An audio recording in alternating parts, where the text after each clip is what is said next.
Actress നസ്രിയൻ്റെ ഒരു post, അതിനെ തുടർന്ന് വന്ന കോണ്ടന്റുകളും കമൻറ്റുകളും. ഞാൻ ആലോചിക്കുന്നത്, ഓക്കെ, അവരൊരു ആക്ട്രസ്സാണ്, പബ്ലിക്കിനോടും അവരുടെ ഫാൻസിനോടൊക്കെ അവർക്കൊരു റെസ്പോൺസിബിലിറ്റി ഉണ്ട്. കുറേ കാലമായിട്ട് അവരെ കാണാതെ ആകുമ്പോൾ എന്തുകൊണ്ട് എന്നുള്ളൊരു ചോദ്യത്തിന് അവർക്കൊരു ആൻസർ കൊടുക്കണം. ആ തരുന്ന ആൻസർ എങ്ങനെയാ എന്താന്നൊക്കെ നോക്കിയിട്ട് വേണ്ടേ അതിനെ നമ്മൾ ഓഡിറ്റ് ചെയ്യാൻ വേണ്ടിയിട്ട്. നസ്രിയ നസീം ഇട്ട ഒരു പോസ്റ്റിനകത്ത് എവിടെയും അവർ പ്രഗ്നൻസിയെക്കുറിച്ചോ ഡിവോഴ്സിനെ കുറിച്ചോ അങ്ങനെയൊന്നും പറയുന്നില്ലടേ. അവരേറ്റവും കൂടുതൽ അതിൽ സംസാരിക്കുന്നത് അവരുടെ പേഴ്സണൽ ചലഞ്ചസിനെ കുറിച്ചിട്ടും പിന്നെ അവരുടെ ഇമോഷണൽ വെൽബീയിങ്ങിനെ കുറിച്ചിട്ടൊക്കെയാണ് ആ ഒരു പെർട്ടിക്കുലർ പോസ്റ്റിനകത്ത് സംസാരിക്കുന്നത്. ഈ പോസ്റ്റിൽ എവിടെയും അവർ അവരുടെ എന്താ പറയുക ലൈഫ് പാർട്ട്ണറിനെ ആയിട്ടുള്ള സ്കീം പരിപാടികൾ, അതായത് ഫഹദ് ഫാസിലിനായിട്ട് എന്തെങ്കിലും ഇഷ്യൂസോ സംഗതികളോ ഉണ്ടോ, അല്ലെങ്കിൽ അത് എന്താണ് അവരുടെ റിലേഷൻഷിപ്പ് ഇപ്പോഴത്തെ കറൻറ്റ് സ്റ്റാറ്റസ്, അല്ലെങ്കിൽ അവർക്കൊരു പ്രഗ്നൻസി ഉണ്ടായി അതിനൊക്കെ തുടർന്ന് അത് മിസ്കാരേജ് ആയപ്പോൾ പിന്നെ അവർ മറ്റേ ഇതിൽ പോയി മെൻ്റൽ ട്രോമയിൽ പോയി. പിന്നെ കുറേ ആൾക്കാർ പറഞ്ഞു ലഹരിയുടെ അമിതമായ ഉപയോഗം കാരണം അവർ മറ്റേ മെൻ്റൽ അസൈലത്തിൽ അല്ലെങ്കിൽ അവർ റീഹാബിലാണ്. അങ്ങനെയൊക്കെ കുറേ കോമെൻറ്റുകളും കുറേ അൺവാണ്ടഡ് ആയിട്ടുള്ള കുറേ തമ്മിലിട്ടുള്ള വീഡിയോസൊക്കെ കണ്ടിട്ട് സത്യം പറഞ്ഞു കഴിഞ്ഞാൽ ഇതൊക്കെ ഫേസ് ചെയ്യേണ്ട ഒരു അവസ്ഥ ആസ് എ സെലിബ്രിറ്റി അത് ഭയങ്കര ഹാർഡാണ് എന്നുള്ളതാണ് അതിൻ്റെ ഒരു സത്യം. എന്തെങ്കിലും ഒരു കാര്യമുള്ള ഒരു കാരണമോ അല്ലെങ്കിൽ എന്തെങ്കിലും ഡൗട്ട്ഫുള്ളായിട്ട് ഇപ്പോൾ പുറത്ത് ഇവരൊക്കെ ആയിട്ട് റിലേറ്റ് ചെയ്ത് നിൽക്കുന്ന ഏതെങ്കിലും ഒരു വ്യക്തി വന്നിട്ട് പറയുന്ന ഒരു കാര്യത്തിന് മുകളിൽ ഓഡിറ്റ് ആണെങ്കിലും ഇതൊക്കെ വേണം അതിനകത്ത്. അതൊന്നും ഇല്ല. ഈ ഒരു പെർട്ടിക്കുലർ പോസ്റ്റ് ഞാനിവിടെ വെച്ചിട്ടുള്ള പോസ്റ്റിനകത്ത് നിങ്ങൾ എവിടെ വായിച്ചാലും നിങ്ങൾക്ക് അങ്ങനെ ഒരു സംഗതി കാണില്ല. അവരവരുടെ 30th ബർത്ത്ഡേ അവർ ആഘോഷിച്ചില്ല, ന്യൂ ഇയർ ആഘോഷിച്ചില്ല, ഈവൻ അവരുടെ സൂക്ഷ്മദർശിനി എന്ന് പറഞ്ഞ സിനിമയുടെ സക്സസ് അവർക്ക് സെലിബ്രേറ്റ് ചെയ്യാൻ പറ്റിയില്ല. ബിക്കോസ് അവരതിൽ ഇമോഷണലി ഒരു നല്ല സ്പേസിലല്ല. ഇമോഷണലി അവർ ഭയങ്കര ഒരു ഡിഫിക്കൽട്ട് സ്റ്റേജിലാണ് അവർ പോകുന്നത്. പേഴ്സണൽ ചാലഞ്ചസ് ഒരുപാടുണ്ട്. അത് എന്ത് തരം ഇഷ്യൂ എന്നുള്ളത് അവർക്ക് ഡിസ്ക്ലോസ് ചെയ്യാൻ താല്പര്യമില്ല. അവരതങ്ങനെ ജസ്റ്റ് പറഞ്ഞിട്ട് പോയി. ഓക്കെ, അതിന് അവർ അപ്പോളജി ചോദിക്കുന്നത് അവരുടെ ഫ്രണ്ട്സിനോടും ഫാമിലിയോടും അവരെ ഇഷ്ടപ്പെടുന്ന ഒരുപാട് നല്ലവരായ പബ്ലിക്കിനോടൊക്കെയാണ്. ഇപ്പോൾ അവർക്കൊരു അവാർഡ് കിട്ടി റീസെൻ്റ്ലി. സോ അവാർഡ് കിട്ടിയതിൻ്റെ അടിസ്ഥാനത്തിൽ അതും കൂടി ഒന്ന് അക്നോളജ് ചെയ്യാമല്ലോ എന്നുള്ള രീതിക്ക് അവരിട്ട ഒരു പെർട്ടിക്കുലർ പോസ്റ്റാണിത്. ആൻഡ് അവരതിൽ നല്ല രീതിയിൽ ഇനി വരും ദിവസങ്ങളിൽ അവർ തിരിച്ചു വരും എന്നുള്ളതൊക്കെ അവർ കൃത്യമായിട്ട് എഴുതിയിട്ടാണ് ഈ ഒരു പോസ്റ്റ് ഇട്ടിട്ടുള്ളത്.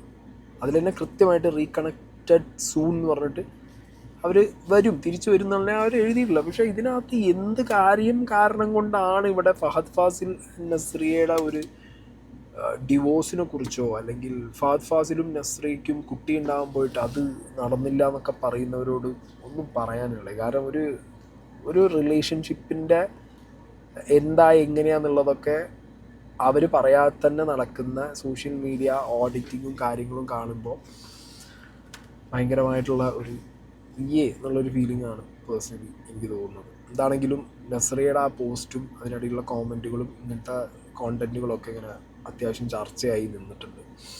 ഞാനിപ്പോൾ ഈ ഒരു പെർട്ടിക്കുലർ വീഡിയോ ചെയ്യുന്നത് ഈ 2 വിഷയങ്ങൾ പറയാനാണ്. അതായത് ആസ് എ സെലിബ്രിറ്റി, ഒരു പബ്ലിക്കിൽ ഒരു സെലിബ്രിറ്റി സ്റ്റാറ്റസ് ഉള്ള ഒരാൾക്ക് അയാളുടെ പേഴ്സണൽ പ്രൈവസി എന്ന് പറഞ്ഞ സാധനം എത്രത്തോളം ഇമ്പോർട്ടൻ്റ് ആണ്, അതിന് നമ്മൾ കൊടുക്കേണ്ട ഒരു റെസ്പെക്റ്റ് ഉണ്ട്. ഓക്കെ, നമുക്ക് പറയാം, ഓക്കെ, നമുക്ക് ഓഡിറ്റ് ചെയ്യാം. പക്ഷേ അതിനെന്തെങ്കിലും എവിടെയെങ്കിലും ഒരു പൊടിക്കെങ്കിലും എന്ത് വേണം, അവരെ ഭാഗത്തുനിന്നോ അല്ലെങ്കിൽ അവരോ പറഞ്ഞ കാര്യങ്ങളിൽ ഉള്ളൊരു സംഗതി ആയിരിക്കണം. അല്ലാത്ത പക്ഷം അവർ പറയാത്തതും അവർ ആലോചിക്കാത്തതും ഒരിക്കലും അവർ എഴുതിയതിലോ അവർ കൺവേ ചെയ്ത കാര്യത്തിനകത്തോ ഇല്ലാത്തൊരു സംഗതി എടുത്തിട്ട് പറയുമ്പോൾ അത് ഡെഫിനറ്റ്ലി വീണ്ടും അങ്ങനത്തെ ഒരു എന്താ പറയുക അത്യാവശ്യം അവരവരെന്നെ എഴുത്തിൽ തന്നെ ഉണ്ട് അവർ ഇത്ര നല്ല ഒരു സിറ്റുവേഷനിലൂടെ അല്ല കടന്നു പോകണമെന്നുള്ളത്. അതെന്താണെന്നില്ല, സിറ്റുവേഷൻ മോശമാണെന്നേ ഉള്ളൂ. ആ സിറ്റുവേഷൻ ഇനി വേസ്റ്റ് ആക്കാനേ ഇങ്ങനത്തെ കോണ്ടന്റുകളെ കൊണ്ട് സാധിക്കുള്ളൂ. സോ അതൊരു സൈഡിലാണ് നിൽക്കട്ടെ. ഇതിൽ നെസ്ലി യങ് ആക്ടറാണ്, അഭിനയിച്ച എല്ലാ സിനിമകളും സൂപ്പർ ഹിറ്റാണ് ഓൾമോസ്റ്റ്. ചില സിനിമകൾ മാത്രം ഡ്രോപ്പായിട്ടുണ്ട്. അല്ലാത്ത പക്ഷം എല്ലാ സിനിമകളും ഇപ്പോൾ ജിംഖാനയാണെങ്കിൽ അടക്കം മാസീവ് ഹിറ്റാണ്. സോ ഓബിയസ്ലി ജനങ്ങളുടെ മുന്നിൽ, പബ്ലിക്കിൻ്റെ മുന്നിൽ ഒരു യങ് സ്റ്റാറിൻ്റെ സിനിമ ഇങ്ങനെ കയറി വരുമ്പോൾ എപ്പോഴും അവനെ നോക്കിയിട്ട് ഇവന് ജാട കൂടുന്നുണ്ടോ സ്കീം വരും, വരാതിരിക്കുകയൊന്നുമില്ല. അപ്പോൾ നെസ്ലിൻ്റെ കാര്യത്തിലും ഇപ്പോൾ കറൻറ്റ്ലി മലയാളി പ്രേക്ഷകർക്കിടയിൽ അതാണ് നടക്കുന്നത്. നെസ്ലിൻ്റെ എല്ലാ സിനിമകളും ഹിറ്റാവുന്നു. ഇവന് ജാട കൂടുന്നുണ്ടോ, ഇവന് കുറച്ച് ജാട ഉണ്ടോ എന്നുള്ളതൊക്കെ നോക്കി നടക്കുന്ന മലയാളികളുടെ മുന്നിലേക്കാണ് ഒരു സെൽഫി കഥ വരുന്നത്. ഓക്കെ, നെസ്ലിൻ്റെ അടുത്ത് പോയിട്ട് സെൽഫി എടുത്ത ഒരു പയ്യനോട് നെസ്ലിൻ ഒന്ന് പൊടാന്ന് പറയുകയാണ്. ഓക്കെ, അത് പറയാനുണ്ടായ ഒരു കാരണവും കാര്യവും എന്താണെന്നുള്ളത് നമുക്ക് ഈ വീഡിയോ ഒന്ന് കണ്ടു നോക്കാം ആദ്യം.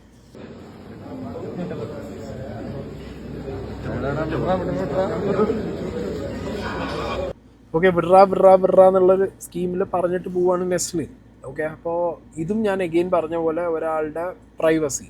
ഓക്കെ, ഇത് ഫാൻസാണ് അല്ലെങ്കിൽ ഇഷ്ടമാണ് നെസ്ലിനെ, അതുകൊണ്ട് ഇടിച്ചു കയറി അയാളുടെ ദേഹത്ത് അങ്ങോട്ട് വലിഞ്ഞു കയറി പിടിച്ചിട്ട് ആ ഇഷ്ടം കാണിക്കാം. അല്ലെങ്കിൽ നെസ്ലിൻ്റെ സിനിമകൾ കണ്ടിട്ട് നെസ്ലിനെ നമുക്ക് അടുത്ത വീട്ടിലെ പയ്യനെ പോലെ തോന്നി, അല്ലെങ്കിൽ അനിയനെ പോലെ തോന്നി, അല്ലെങ്കിൽ കാമുകനെ പോലെ തോന്നി, മകനെ പോലെ തോന്നി എന്നൊക്കെ പറഞ്ഞിട്ട് ഇടിച്ചു കയറിയിട്ട് അവരുടെ അനുവാദമില്ലാതെ, ഇപ്പം നമ്മുടെ ഒന്നും അനുവാദമില്ലാതെ നമുക്ക് ഒരു പരിചയമില്ലാത്ത ഒരാൾ വന്നിട്ട് നമ്മളെ ദേഹത്ത് തൊട്ട് കഴിഞ്ഞാൽ നമുക്ക് എത്രത്തോളം ഇറിറ്റേഷൻ വരും.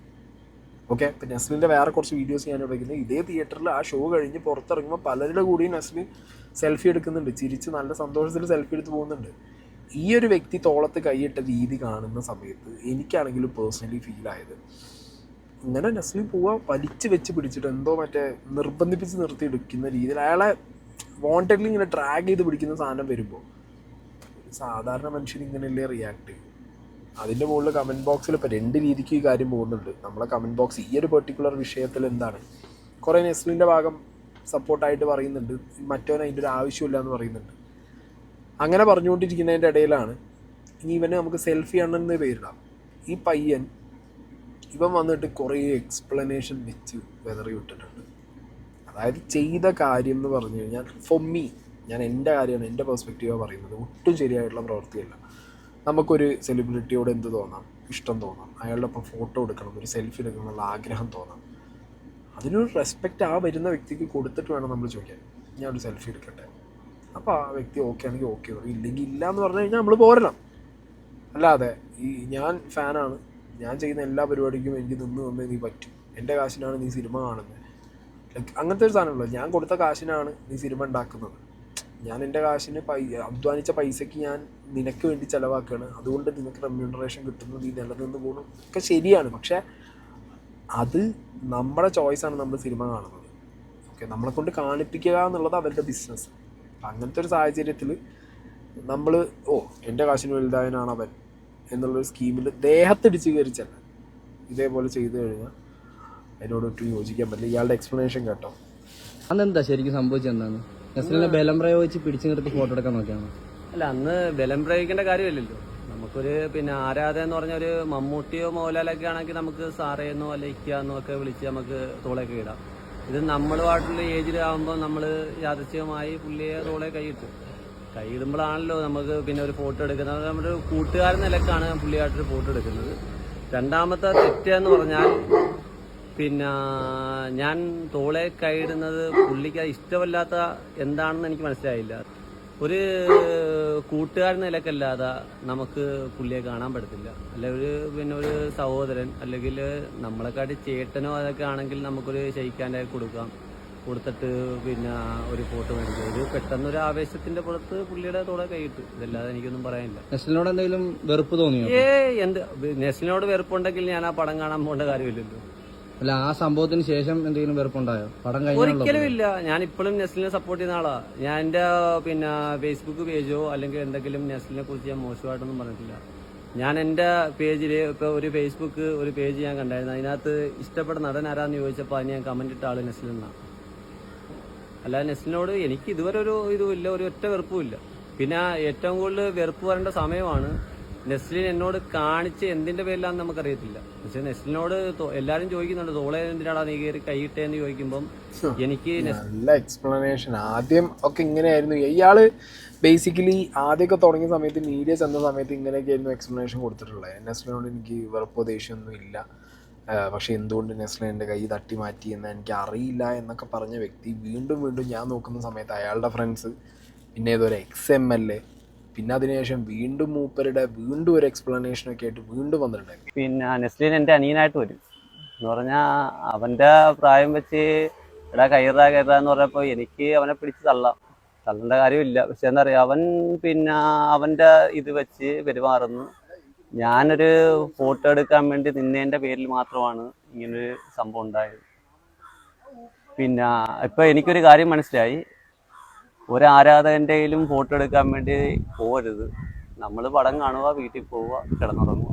കയ്യറ എന്ന് പറഞ്ഞപ്പം പിടിച്ചു വെച്ച പോലെയാണ്. ഇല്ല, അത് ഇപ്പം പെട്ടെന്നൊരു ഒരു ആരാധനെ കാണുമ്പോൾ നമുക്കൊരു സെൽഫി എടുക്കാൻ വേണ്ടി തോന്നും. ജസ്റ്റ് ഒന്ന് കൈയിട്ടപ്പം മാറാന്ന് പറയുന്നു. അതെന്താണെന്ന് പുള്ളിക്ക് മാത്രമേ അറിയാൻ പറ്റത്തുള്ളൂ. നമുക്ക് അതിനെ കുറിച്ചൊന്നും പറയാൻ പറ്റത്തില്ല. കളിയാക്കലെന്ന് പറഞ്ഞാൽ ഇപ്പൊ പറയാൻ പറ്റത്തില്ല. നല്ല ഫസ്റ്റ് ക്ലാസ് ഊക്കൽ മേടിച്ചിരിക്കുന്ന ആളാണ് ഞാൻ. അല്ല, അത് ചെയ്തത് തെറ്റായി പോയി അങ്ങനെ എനിക്ക് തെറ്റായി പോകുമെന്ന് തോന്നുന്നില്ല. കാര്യം എന്ന് പറഞ്ഞാൽ എനിക്ക് കടപ്പുറം പണിയാണ്. ഞാൻ ആ പണിയും കഴിഞ്ഞുള്ള പൈസയും കൊണ്ടാണ് വരുന്നത്. അപ്പോൾ ആ പൈസയും കൊണ്ട് വന്നൊരു പടത്തിന് കയറിയപ്പോൾ അപ്പോൾ അവനെ കാണുന്നതെന്ന് പറയുമ്പോൾ നമുക്ക് പെട്ടെന്നൊരു മൂത്താണ് അവനെ ഇതാക്കുന്നത്. അപ്പോൾ അവനെന്ന് വിളിക്കുന്നത് ഇപ്പം സോഷ്യൽ മീഡിയ എല്ലാം കൂടെ ഇതാവും. അവനെന്താ വിളിച്ചതെന്ന് പറഞ്ഞു. അപ്പോൾ ഡാഡാന്ന് വിളിച്ചുകൊണ്ടാണ് പറഞ്ഞത്. അവനെക്കാട്ടി ഏജ്ഡാണ് ഞാൻ. അപ്പം അങ്ങനൊരു പറ്റിപ്പോയി, അതേ ഉള്ളു പറയാൻ. അല്ല, ഫാമിലി വീട്ടിലൊക്കെ എന്തെങ്കിലുമൊക്കെ വീട്ടിൽ നല്ല എന്താ പറയുക, വൈഫ് വരെ പറഞ്ഞ് എൻ്റെ കൂടെ വന്ന് ബീച്ചിൽ വന്നൊരു ഫോട്ടോ എടുത്തിട്ടാ പോരെ, എന്തിനാണ് ഇതിനകത്തെ കാര്യങ്ങൾ എടുക്കേണ്ട കാര്യം എന്താന്ന് ചോദിച്ചു. തമാശ രൂപേണ തമാശയായിട്ടാണെങ്കിലും അവള് പറഞ്ഞെന്ന് പറഞ്ഞാൽ എൻ്റെ കൂടെ ഒരു ഫോട്ടോ എടുത്തിട്ടാ പോരെ എന്തിനാണ് ഇതിനകത്തെ വള്ളി കേസൊക്കെ പിടിച്ചുവിട്ടിരുന്നെന്ന് ചോദിച്ചു. ആശാൻ എന്താണെങ്കിലും നസ്രീനെ ഇപ്പോൾ കുറച്ച് 1-2 സാധനങ്ങളിലൊക്കെ നന്നായിട്ട് ഇങ്ങനെ കുറ്റം അടിച്ച് മെല്ലെ നൈസായിട്ട് തുടങ്ങുന്നുണ്ട് കേട്ടോ. സംഗതി ചെയ്തത് എനിക്ക് പേഴ്സണലി അത് ഭയങ്കര റോങ് ആയിട്ടാണ് തോന്നിയത്. പിന്നെ അത് കാണുന്ന പലരും അയാളുടെ ഭാര്യ അടക്കം ചോദിച്ചിട്ടുണ്ട്. ഭാര്യേൻ്റെ ഒപ്പം ഒരു ഫോട്ടോ ബീച്ചിൽ നിന്നിട്ട് എടുത്തിട്ടാൽ പോരെ, വെറുതെ എന്തിനാ അവൻ്റെയൊക്കെ പിന്നാലെ പോകണങ്ങൾ. ഇതാറ്റ്സ് ഇട്ട്, അത്രയേ ഉള്ളൂ പരിപാടി. നിങ്ങൾക്ക് താല്പര്യം ഉണ്ടെങ്കിൽ നിങ്ങൾക്ക് പോവാം. മാന്യമായിട്ട് സെൽഫി ചോദിച്ചു കഴിഞ്ഞാൽ ആരാണെങ്കിലും സെൽഫി എടുക്കാൻ സമ്മതിക്കും. അല്ലാതെ പോണ വഴിക്ക് ഒരാളെ പിടിച്ച് വെച്ച് നിർബന്ധിപ്പിച്ച് അതെൻ്റെ അനിയനാണ്, എൻ്റെ മച്ചാനാണ്, മാമൻ്റെ കുട്ടിയാന്നൊക്കെ പറഞ്ഞുള്ള സ്കീം എടുക്കാൻ നിന്ന് കഴിഞ്ഞാൽ ഇങ്ങനത്തെ റിപ്ലൈ തന്നെ കിട്ടൂ. പിന്നെ അതിൻ്റെ മുകളിൽ പിന്നെ കരഞ്ഞു പിടിച്ച് എക്സൽമേലേനെ കൊടുത്തിട്ടും ഫ്രണ്ട്സിനെ കൊടുത്തിട്ടും സെൽഫ് ന്യായീകരണം അടിച്ചിട്ടൊന്നും ഒരു കാര്യമില്ല. ഫൈൻ, അതിൽ നെസ്ലിൻ്റെ വളർച്ച, നെസ്ലിൻ്റെ അത് ഒരു കാര്യമില്ലടേ. ചെയ്ത അത് റോങ് ആണ്. പിന്നെ ഇനിയിപ്പോൾ അതിൻ്റെ മുകളിൽ കുറച്ച് റീച്ച് ആവുക സോഷ്യൽ മീഡിയ ഗെയിമിക്ക്, അല്ലാതെ വേറൊന്നും പറയാമല്ല. എന്താണെങ്കിലും അതൊരു വഴിക്ക് നടക്കുന്നുണ്ട്. സോ ഞാൻ പറഞ്ഞു വരുന്നത് ഇത്രേ ഉള്ളൂ. ആരാണെങ്കിലും, ഞാനാണെങ്കിലും നിങ്ങളാണെങ്കിലും ആരാണെങ്കിലും പേഴ്സണൽ പ്രൈവസി എന്ന് പറഞ്ഞൊരു സാധനമുണ്ട്. അത് മെയിൻറ്റെയിൻ ചെയ്യണം എന്നുള്ളത് ഭയങ്കര ഇമ്പോർട്ടൻ്റ് ആണ്. നമ്മൾ വേറൊരാളുടെ പേഴ്സണൽ പ്രൈവസിക്ക് ഇടിച്ച് കയറി ചെല്ലാതിരിക്കുക. ഓക്കെ, വിസിബിലി ലൈക്ക് അവർ പറഞ്ഞ എന്തെങ്കിലും കാര്യമോ അല്ലെങ്കിൽ അവർ ചെയ്തൊരു ആക്ഷൻ്റെ മുകളിൽ എന്തെങ്കിലും ഒരു സംഗതി ഉണ്ടാകുമ്പോൾ അതിൻ്റെ മുകളിൽ ഒരു ഓഡിറ്റിങ് നടത്തുന്നതല്ലാതെ, അല്ലാത്ത പക്ഷം അതത്ര എന്താ പറയുക നല്ല കാര്യമല്ല. എല്ലാവരും അത് ആക്സെപ്റ്റ് ചെയ്യണമെന്നില്ല. പിന്നെ ഈ പ്രത്യേകിച്ച് സെൽഫിയൊക്കെ എടുക്കാൻ ആഗ്രഹമുള്ളവരും താല്പര്യമുള്ളവരും റെസ്പെക്റ്റ്ഫുള്ളി ചോദിക്കുക, എടുക്കുക. എക്സൈറ്റ്മെൻറ്റിൻ്റെ മുകളിൽ ചാടി കയറി പോയി കഴിഞ്ഞ് കഴിഞ്ഞാൽ, മേത്തൊക്കെ കയറി പിടിച്ച് കഴിഞ്ഞാൽ ഇതായിരിക്കും അവസ്ഥ. പിന്നെയുള്ള നസ്രിയൻ്റെയും ഫഹദിൻ്റെയും കാര്യത്തിൽ ഈ ഡിവോഴ്സ്, പ്രഗ്നൻസി എന്നൊക്കെ പറയുന്നവർ കംപ്ലീറ്റ്ലി നിങ്ങളൊക്കെ എന്താണ് ഒരു വ്യക്തിയുടെ ജീവിതത്തിൽ നിങ്ങൾ കാണണമെന്ന് ആഗ്രഹിക്കുന്നത്? ഒരു പെയറിൻ്റെ ജീവിതത്തിൽ ഫഹദും നസ്രിയും തമ്മിലുള്ള ഒരു ഏജ് ഗ്യാപ്പ് ഉണ്ട്. മുസ്ലിങ്ങളായതുകൊണ്ട് അവരങ്ങനെ ജീവിക്കുന്നു, അവർ ലഹരി ഉപയോഗിക്കുന്നു, സിനിമയിൽ അഭിനയിക്കാൻ നസ്രിയയ്ക്ക് ചാൻസ് ഉള്ളവിടുന്ന് കല്യാണം കഴിച്ചിട്ട് പോയി, ഡിപ്രഷൻ, അങ്ങനെ ഇങ്ങനെ, പ്രഗ്നൻസി, ഡിവോഴ്സ്. അവർ ഹാപ്പിയായിട്ട് ജീവിക്കുന്നത് കാണാൻ നിങ്ങൾക്ക് ആർക്കും താല്പര്യമില്ലേ? മോശമാണ് അങ്ങനത്തെ തമ്മിലും സാധനങ്ങളും വേഗം അങ്ങനത്തെ കോമെൻറ്റുകളൊക്കെ. അതൊക്കെ ഇനിയിപ്പോൾ അവർ ലൈഫിൽ എന്തോ ആയിക്കോട്ടെ, അവരുടെ ചോയ്സാണ്. ഓക്കെ, പബ്ലിക്കിനോട് പറയാന്നുള്ള ഒരു റെസ്പോൺസിബിലിറ്റി അവർ ചെയ്യുന്നു. അതിൽ കൃത്യമായൊരു ഓഡിറ്റിങ് നടത്തണം. അല്ലാത്ത പക്ഷം മോശം പരിപാടിയാണ്.